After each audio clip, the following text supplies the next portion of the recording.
Hello, I'm Zinnia, your Gemini friend. This is the third video in my Planets in the Houses series where I'm going over all the houses and what it's like to have each of the planets in each house in your natal chart. So this one is the third house, which is, I don't have a favorite house, that's kind of weird, but it's the one that's the most familiar to me, like I get it, okay? The third house is ruled by Gemini and Mercury. It's you could say, anxious, cerebral. It's the house that deals with communication, learning, details.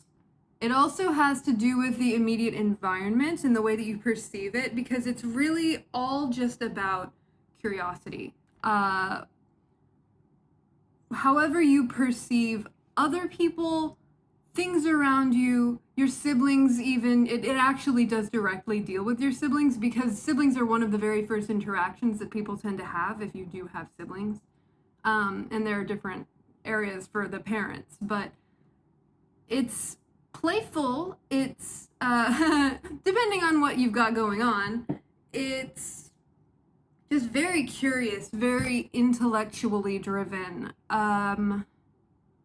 It's the way that you adapt to things.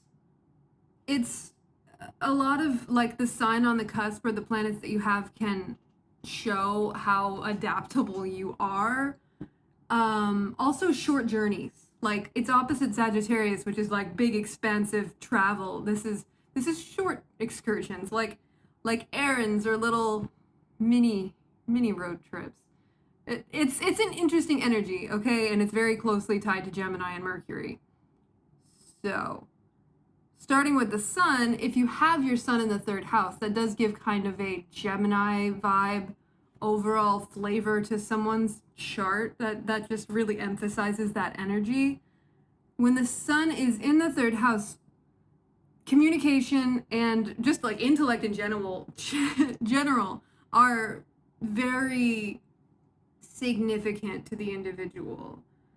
And all of the things that I went over regarding what the third house is, these are going to be strong points for you, especially when it comes to like socializing, really picking up on and distributing information in general. And there can also be a lot of like personal internal curiosity when it comes to like who you are, even because the sun tends to indicate like just our overall sense of identity, the ego, not in a negative way, just the concept of who you are, like what you're striving for. So someone with sun in the third house is going to have a very, like a life driven by intellectual pursuits, a lot of curiosity, a lot of just like driven to learning itself. And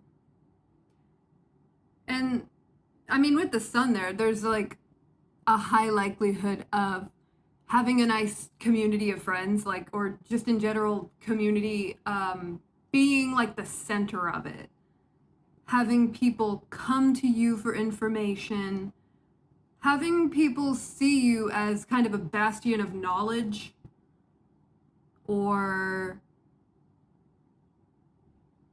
it's definitely like people are going to see you as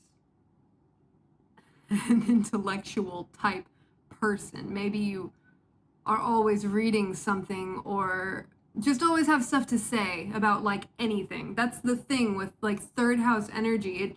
It knows little bits of everything about everything, just enough to be able to have a conversation with anyone about anything, or to be like, yeah, I've heard of that, and then I mean that's totally like a yeah, I've heard of that, and then you let them talk because you just want the conversation to go. It's very Gemini third house. Some challenges to this placement, I would say, are like, I mean, anxiety would be a pretty strong personal trait, since Mercury is such an anxious planet. There definitely could be like an overly strong tie of be between identity and the intellect, like a deep need to be seen as intellectual or knowledgeable. I mean, gossip also. Like, the third house gossip is quite relevant often, but when the sun is there, I could see somebody having a very rich gossip inventory. Moon in the third house. Moon in the third house, the first thing that I think with that is like having knowledge of things, really understanding things is like an actual emotional comfort. Somebody who does not feel right unless they have mental stimulation, like there's a heavy intuitive sense here. I mean, I could even see like somebody being telepathic or having sort of like mental psychic abilities. And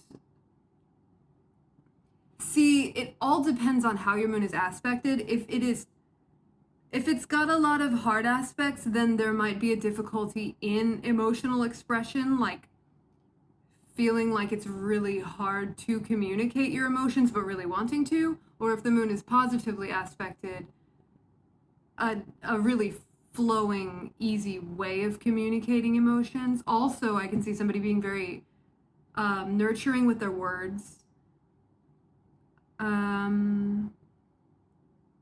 There's also, like, with the surrounding environment, the moon is very intuitive and really feels just like the general vibe of wherever you are. So that's an extra strong point of environmental sensitivity, like immediate environment, or possibly like Earth environment, but I'm talking about immediate environment. Also, your siblings could be a really big part of your life, like an emotional connection with your siblings.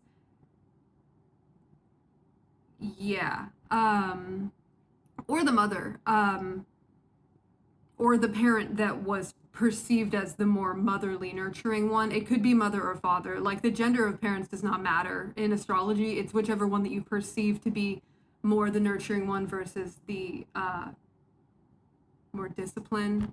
But that's something for an entirely other time. But yeah, I definitely see like family gatherings with a lot of intellectual things going on, word games being a big part of the family. There's also a tendency to, if you're like feeling emotionally comfortable, that's going to promote your communication, like make it better. While if you're feeling bad, there is a higher tendency of like just being too frustrated to get the words out properly, or just a direct connection between your emotions and the way that you communicate. Like, I mean, I can even think like, I can't study because I'm upset. Or like I read to comfort myself, stuff like that. Like, looking for information is a source of comfort, and there's just a very deep connection between those concepts. Challenges with this are that, and like an overall sense of moodiness that can really be communicated easily, people picking up on that easily. Or like, I mean, that's another anxiety. The third house anxiety, it's just gonna be a thing. But when it's connected to the emotions, yeah, there's a definite chance for strong emotional anxiety. But the I guess the area for learning in that situation is like a need to really manage emotions by not overthinking them or figuring out a way to not let your feelings be so just affecting you so much mentally. Like, there's just that makes sense, right? Yeah. Moving on to Mercury. Mercury in the third is that's where it belongs, but it's a lot, like, mentally. It's a great placement, okay? Because Mercury belongs there, but it's probably the highest anxiety, overthinking placement that you can have. And I say this as somebody with this placement. I have Mercury in the third house, and that's why the house is so familiar to me, but the mental buzz, it's just constant. I mean, you probably spend your life trying to solve that problem, or just embrace it because it's who you are. But Mercury in the third house, it's just an emphasis on the third house. Like, again, mental pursuits, wanting to know every little detail of everything and being very, very communicative, very, very curious. You probably have tons of questions to ask anybody. Just keep the conversation going. That's kind of the point of, like, the third house in general, is to keep the conversation going just constantly throughout life. You want to collect information from people and distribute it for really just the purpose of curiosity. Like, Geminis get, you know what people say, but the deal is that they're just so curious. They want to know everything, genuinely. But eventually your brain gets full, and everyone has their own process for emptying out things that I guess weren't considered to be something you need to remember. So another thing with this placement is forgetfulness. And that can really lead to seeming airheaded or thoughtless or careless even. But the deal is that, like, we can only keep so much in here, you know? It's a lot. Yeah, with this, I haven't really separated Mercury into pros and challenges, but it's really just so much emphasis on the house itself. And obviously I have some personal feelings. But yeah, it's just like third house, very much third house. You've got very much third house energy. And managing that anxiety is a trade-off for being so smart. Having so much going on up there. You can really juggle a lot, okay? You can juggle a lot of information. This is multitasking in a way that other people don't understand. It's multitasking as a lifestyle. If you have this placement, you probably understand having layers and layers and layers of things going on in your head at any point and hopping around while other things play in the background. Let's move on to Venus. Venus in the third house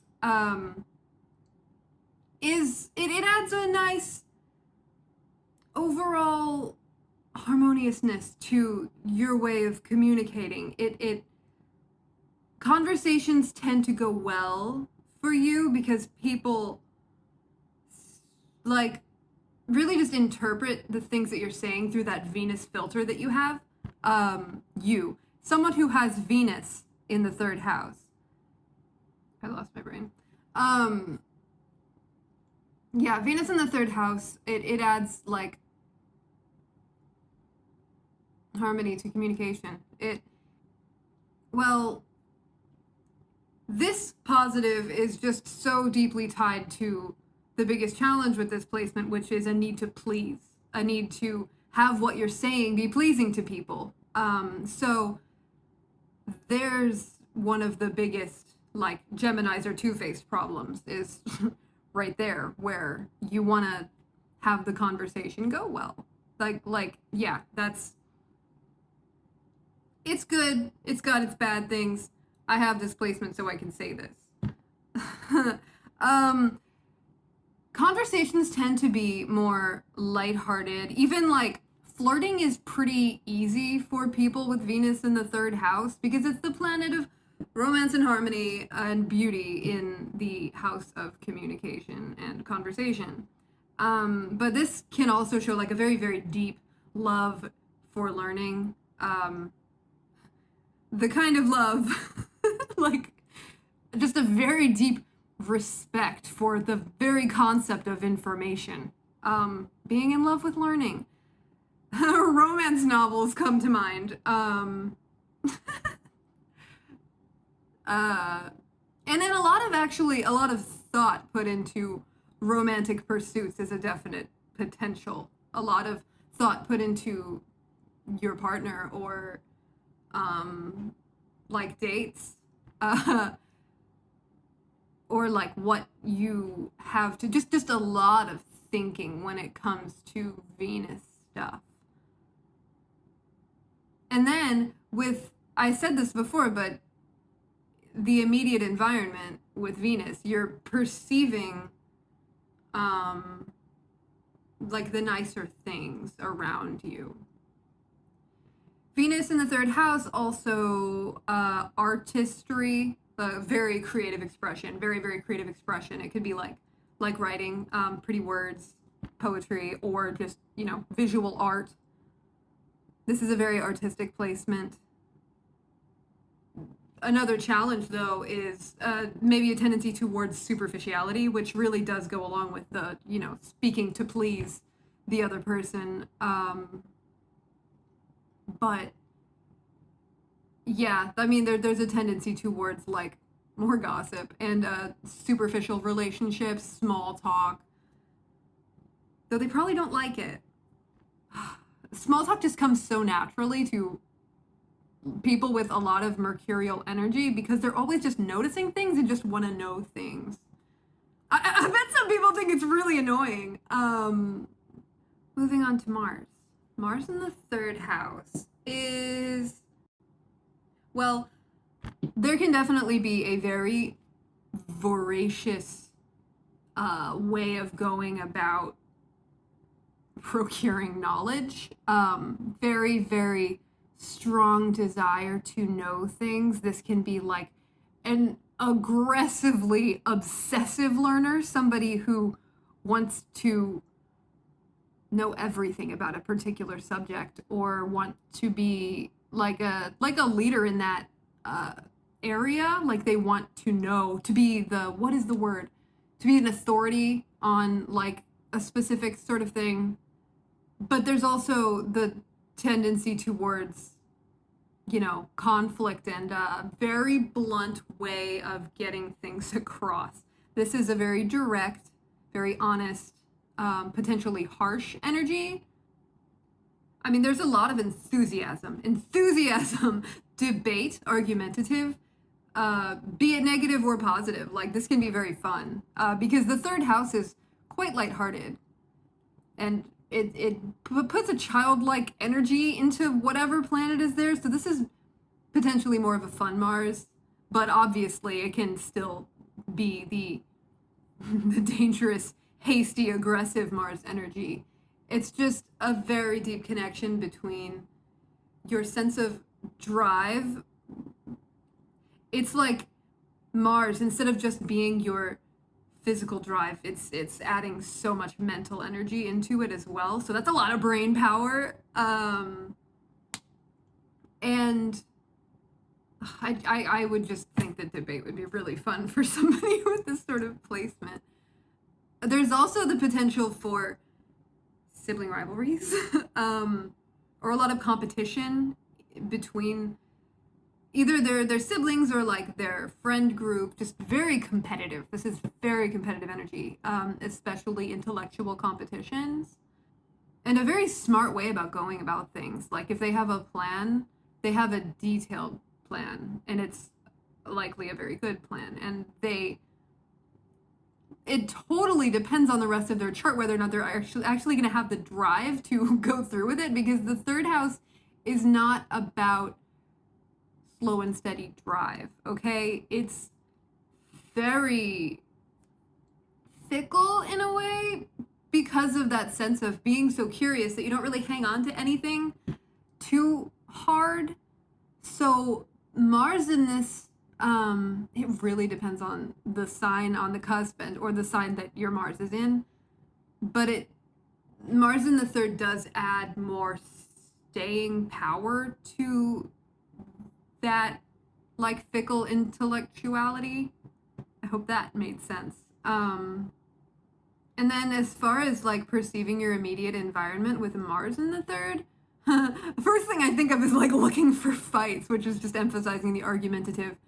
I mean, what Mars in the third makes me think of weapons, like somebody who really appreciates weapons, because there's even like maybe a collecting, collecting with Venus in the third could also be a thing. I mean, combat knowledge, you could be like a total expert in whatever physical pursuit you're pursuing. That's what I've got with that one. All right. Jupiter in the third. Okay, Jupiter in the third. First thing I think of is teacher, because Jupiter is expansive knowledge. It's like looking for the big picture. It's looking for the information on a larger scale. So when it's in the opposite house, the small scale detailed information and learning, it's like teaching and learning. I mean, this is very, very teacher. Definitely a potential for a large social circle, somebody that people are drawn to for their wisdom or for their knowledge and information, somebody who definitely loves being the one that people come to for information, and just a very like philosophical way of going about everything, conversations in general, and learning like philosophy and how it affects people on a greater scale is going to be massively significant to someone with Jupiter in the third house. Like, you don't want to know just one or a few aspects of something. You want to know how it affects everything. You want to know like all of the details on a more global or mass scale. Definitely a lot of potential for coming up with your own philosophies, very unique philosophically, and very, very optimistic. This is a super, like, I mean, optimistic to the point of, like, overestimating how much you can do. Also, languages. This is a definite Mercury in the third as well, but Jupiter in the third, I really think of as somebody who is really good at languages, really drawn to learning languages, and, you know, culture in general of, like, other cultures that are not their own. So they would probably know, like, all sorts of facts, like maybe getting fascinated by a few different countries and just knowing all that. That's what I think of with this. And then this is another, like, probably enjoying debate placement, but it's got a little bit less competitiveness than Mars in the third. Mars in the third, the goal is to win, but Jupiter in the third, the goal is more to learn and to understand the other person's perspective. Ideally, obviously, this is not always going to be how it is, because Jupiter has a dark side too. Even if it is the most positive and optimistic planet, it can go the way where they feel that they see things so clearly and expansively that other people need to be educated. Other people need to be, they need to know too. Like, I know everything. I need to spread this, you know, like this sort of a over, like, I'm a guru type.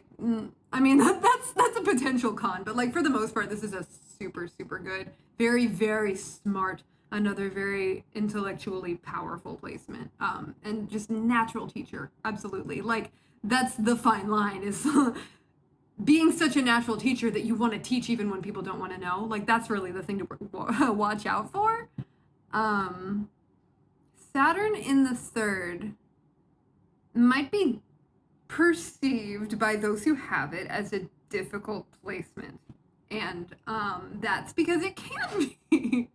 Yeah, Saturn in the third can be rough if you want to be more communicative than you already are. But the deal is that you will be a master eventually. There could be issues early on with learning, or with siblings, with perception of, or with communication, like with being able to express yourself.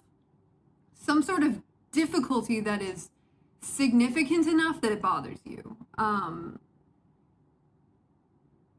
Like really having an issue with something having to do with communication or learning. But the purpose for this would be, through this difficulty, you will gain mastery, because if most people don't have to learn something, as say you had some sort of issue with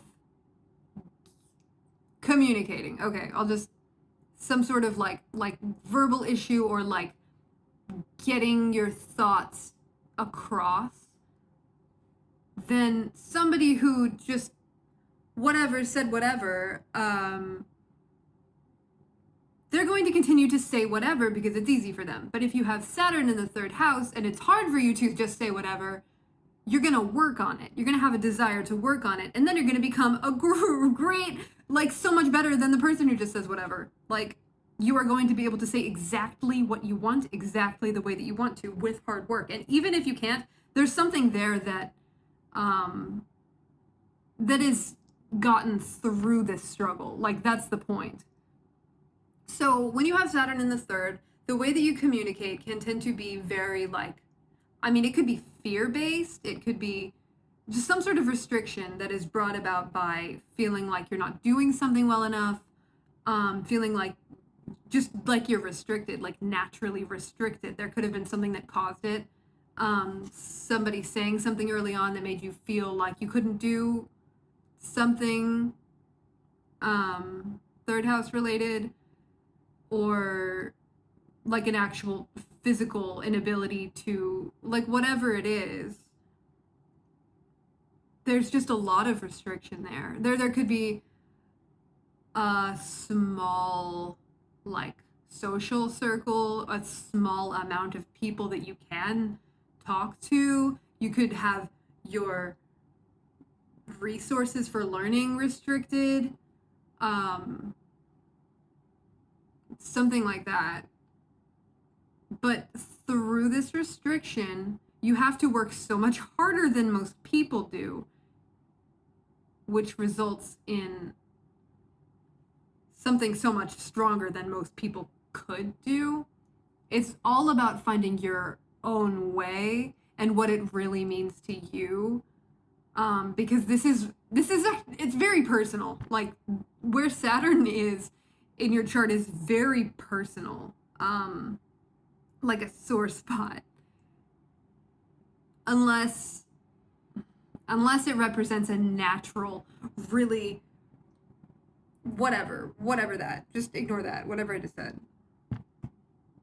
But there's definitely like a tendency towards not expressing yourself, or feeling like you can't express yourself, or what was I gonna say? Really just like a complete lack of desire to ever be vulnerable, or ever to express vulnerability. I mean, like, the sort of person who would never say, I'm feeling this way, please help me. Like, that's really hard for somebody with Saturn in the third house and Mars in the third house. Also with Mercury in details, this is a very, very, very highly perfectionistic placement. Somebody who feels that they can't even show something unless it's perfect and they've got all the details down very, very detail oriented, because it's like a slow, almost fear-based process where it's like, no, everything has to be right, if that makes sense. Or like, really just, it could just be a very difficult social inhibition, like just feeling like you just can't, socially, however that may be. I hope that this makes sense, because it's kind of hard to come up with specific examples that aren't going to be like too specific, if that makes sense. I'm gonna move on to Uranus. That's what's not, yeah. Uranus in the third house. Interesting. So Uranus in the third house is like disruptive communication. It's another very highly intellectual, very, very like innovative. I mean, it's Uranus. It's about like innovation, technology, invention. So when you have that in the intellectual house, that's like inventor genius. But it's also very highly likely that people don't often fully grasp what you're trying to say. It leads to like disruptions in communication or just a total lack of understanding. This is another good teacher placement too, because I mean, it's kind of like a specialty teaching, like teaching something very specific, something very intricate, something that people would go to you specifically to learn this strange thing. Strange being like uncommon, not like it's weird.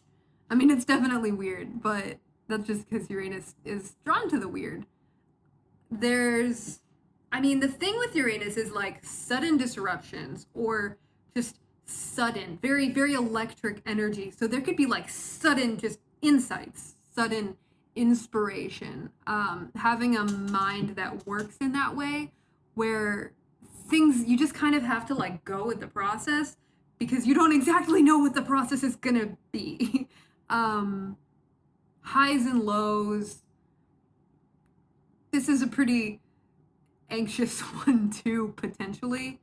Though Uranus is not, it's not nearly as anxious as Mercury, but this air, this electric energy, I mean, oh, also obviously like the rebelliousness and the need for personal freedom. This is like rebellion in school, like, no, I'm not gonna learn things that way, I'm not gonna do things that way, and I'm not gonna do my homework because this is just stupid. Like, it's just a naturally rebellious way of coming across and communicating to people.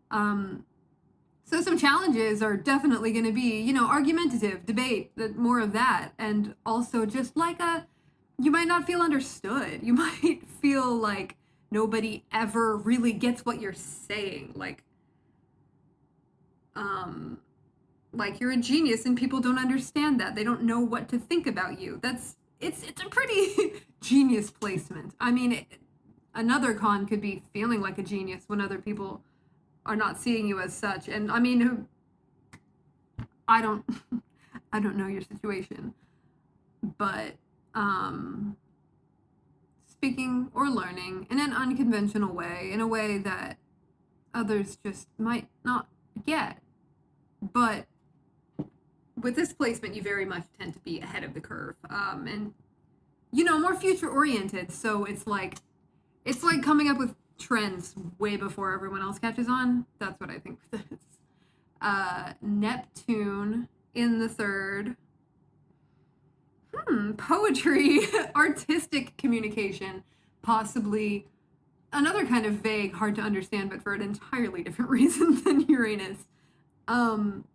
This is someone who speaks more intuitively and from the heart and feelings, but in a way that could be easily misunderstood because it's so raw and poetic. I don't know. I mean, there's a really high chance of people not understanding what you're saying often because Neptune really like clouds things over, and just think of the Neptune haze. It's like everything has been blurred because where it was when it was inside you and how it comes out and then how it is received by the other person, something along the way disrupted it. This is honestly, it's another kind of genius type placement, but a totally different type of genius. Artistic writing. Oh, this is like the world in your head. The world outside cannot compare. Like, possibly devoting all of your time and mental energy to fantasies, to daydreaming. And that's tough because when you've created the perfect world inside your head, coming up with motivation to actually do real life can be like, why though? Why?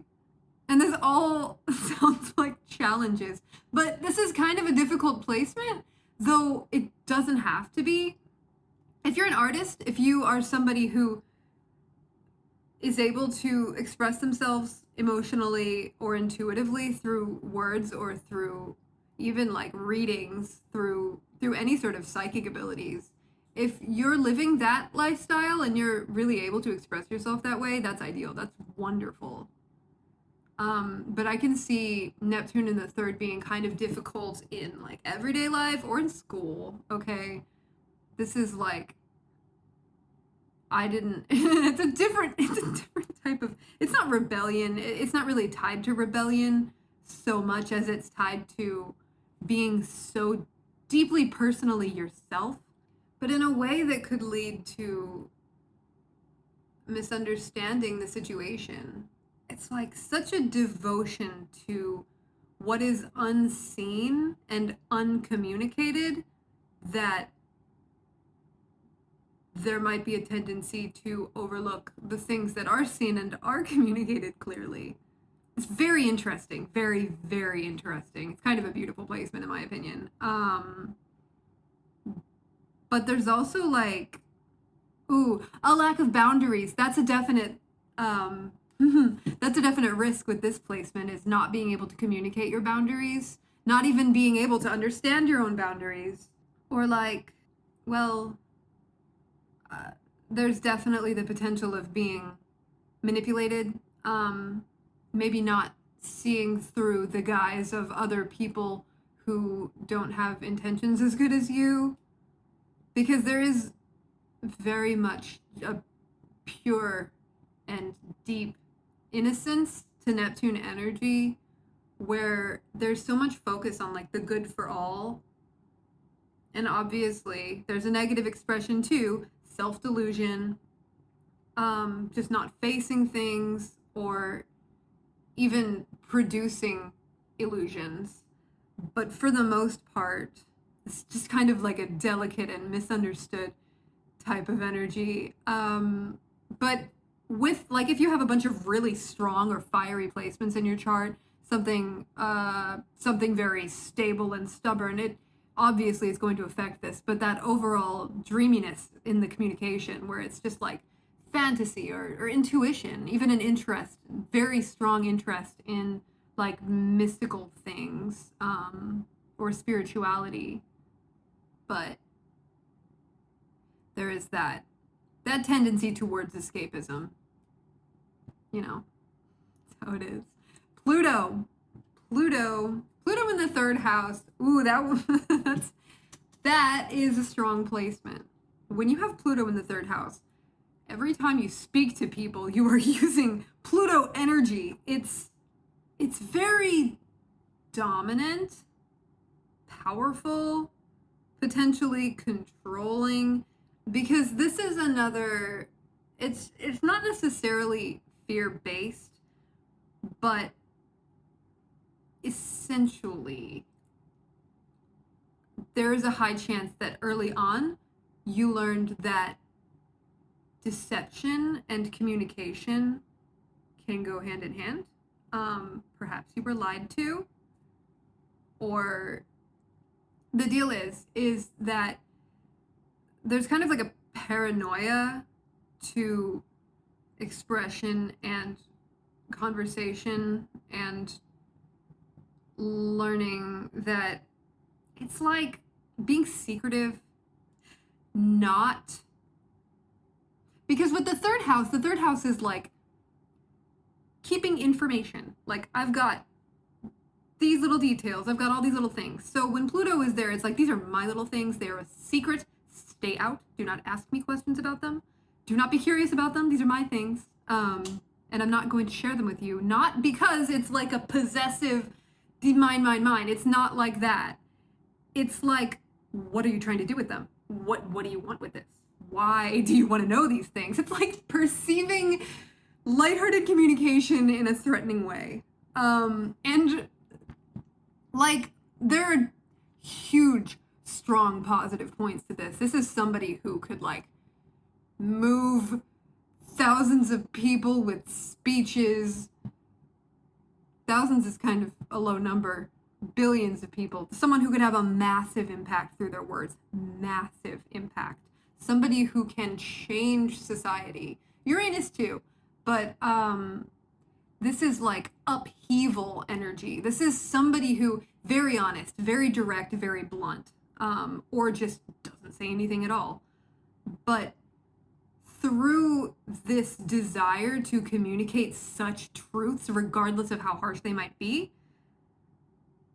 this person can cause others to think differently, or they can cause like entire just like upheaval, destruction of old norms to rebuild in a much more positive way. That's what I think of with Pluto in the third. It's just a matter of working through that excessive guardedness, that need for secrecy and privacy. But it's very, very influential. And it is, oh man, as far as like somebody with Pluto in the third, say they want to learn something, okay? Once they set off to learn something, that drive is like nothing else, okay? They will learn everything about it. They will be obsessive to the point of, that's the energy. But sometimes the pursuit of knowledge can be for the purpose of not being deceived. Like, this fear of betrayal is a massive thing when it comes to where you have Pluto. So the area of your life where you have Pluto, you experience these massive upheavals, these transformative circumstances that like are something hugely rough that just needed to be torn down so that you can build it up better. So when it's in the third house, that's like the way you speak and the way you think and the way you learn. It can also be stuff with your siblings, like having a ton of influence over your siblings. That's an interesting thing. Or just influence. It's very influential, very verbally influential, intimidating potentially, but a very powerful speaker, a powerful learner, just powerful in general, intellectual powerhouse. But it's driven by like the undercurrents, driven by what is not being seen or spoken, if that makes sense. And the focus is always going to be on the truth. Like, that's the goal, is to unearth the things that are being hidden. That's the goal.